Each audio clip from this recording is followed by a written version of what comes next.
CNE news में आप सभी का स्वागत है और अब लेते हैं खबर विशेष की ये खबर। हमारे चंडीगढ़ के प्रदेश अध्यक्ष आचार्य लक्ष्मी जी जो अपने विचार रखेंगे, क्योंकि उन्होंने भी कई प्रोग्रामों में जाना है। मैं उनसे एक आग्रह जरूर करूंगा, क्योंकि हमारी इसकी अगर बाउंड्री वाल हो जाए तो वो भी आपका बहुत शुक्रिया होगा, क्योंकि आपने बहुत काम किया सर। धन्यवाद।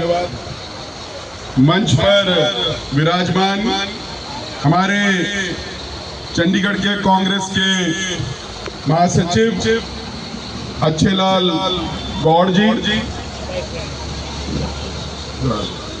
हमारे प्रदेश के सेक्रेटरी वालिया साहब, अमन सलैद जी, हमारे गुलाब जी, देवेंद्र पाल जी, सुभाष जी, राजेंद्र पाल जी, जगदेव सिंह गुड्डू जी, ब्रिजपाल जी, किशन जी, हमारे दुबे जी, वेदपाल जी और तमाम मजदूर साथियों, सबसे पहले आपको भगवान विश्वकर्मा के दिवस की बहुत बहुत बधाई।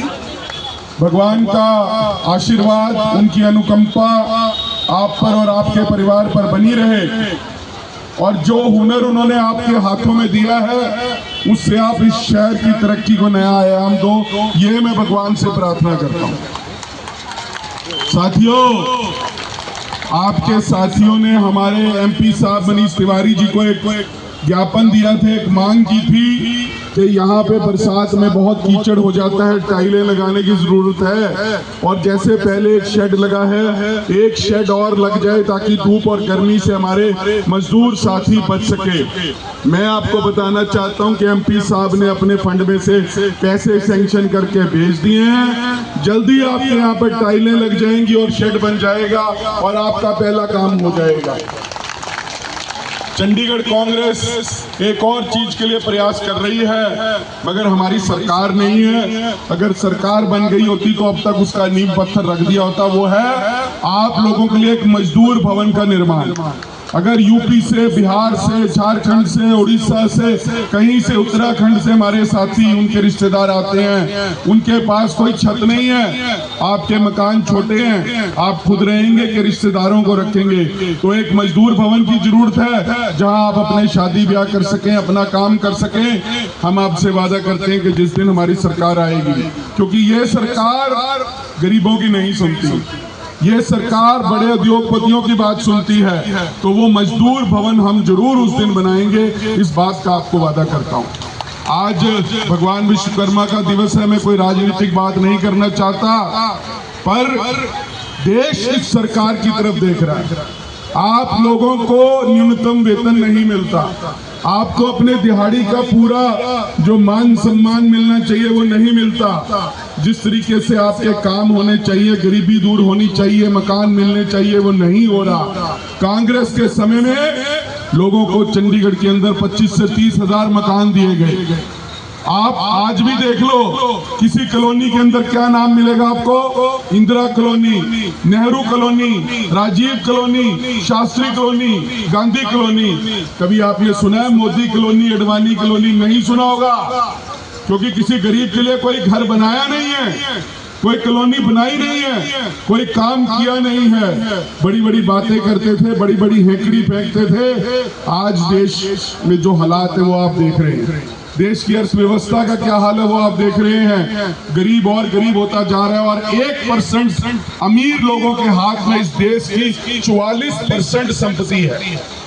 क्या ये न्याय है? क्या ये ठीक है? क्या सरकार को गरीबों के उत्थान के लिए काम नहीं करना चाहिए? क्या बेरोजगारी खत्म नहीं करनी चाहिए? वादा था 2 करोड़ नौकरियां हर साल देने का। बता दो आप में से किसी को सरकारी नौकरी मिली है चंडीगढ़ में पिछले जब से आप आए हैं, आपके या किसी बच्चे को? अगर मिली है तो हाथ खड़ा कर दो कि मुझे मिली है किसी को? तो फिर ये बातों के पीर हैं, बातों के शेर हैं। लोगों की गरीबी इनको नजर नहीं आती, लोगों का दुख इनको नजर नहीं आता। कांग्रेस सरकार 36 बिरादरी की सरकार थी, गरीबों के लिए काम करती थी, गरीबों के लिए योजनाएं चलाती थी। आज भी राहुल गांधी पूरे देश के अंदर जाकर ओबीसी वर्ग के लिए, एससी समाज के लिए, आप सब गरीब लोगों के लिए अपनी बात कर रहे हैं, मगर जो सरकार है वो आंखों पर काला चश्मा लगाकर बैठी है, विदेश घूमने में मस्त है। इसलिए आज इस मंच से मैं इस देश की सरकार को आह्वान करता हूं कि इन गरीबों की सुन लो, इन गरीबों की बातों को ध्यान में रखो, इनकी रोजगार का इंतजाम कर दो, इनकी छत का इंतजाम कर दो। अगर नहीं करोगे तो आने वाले समय में ये अपनी वोट की चोट से आपकी सरकार को उतार फेंकेंगे और आप फिर देखते रह जाएंगे, दोबारा आपको जिंदगी में कभी सत्ता में आने का मौका नहीं मिलेगा। तो साथियों, मैं आपका ज्यादा समय नहीं लूंगा, मैं आपसे माफी चाहता हूं। मैं तो 11:30 बजे पूरे आ गया था। आयोजकों ने कहा कि अभी हमारे बहुत से साथी आने बाकी हैं, आप 12 बजे आइए। और आपके बहुत साथी प्रसाद के इंतजार में, लंगर के इंतजार में बैठे हैं। मैं अपने साथियों से, मजदूर साथियों से, हमारी जो यहाँ मंच पर तमाम साथी बैठे हुए हैं कि बिना किसी विलंब के अब जो लंगर का काम शुरू हो जाना चाहिए, ताकि आप लोग जो सामूहिक एकत्रित होकर आज इस भगवान के दिवस पर इकट्ठे भोजन करोगे, उससे जो है हमें भी अच्छा लगेगा, आप सबको भी अच्छा लगेगा। इसलिए बहुत बहुत धन्यवाद। जय हिंद, जय भगवान विश्वकर्मा। CNE न्यूज के साथ बने रहने के लिए आप सभी का बहुत बहुत धन्यवाद।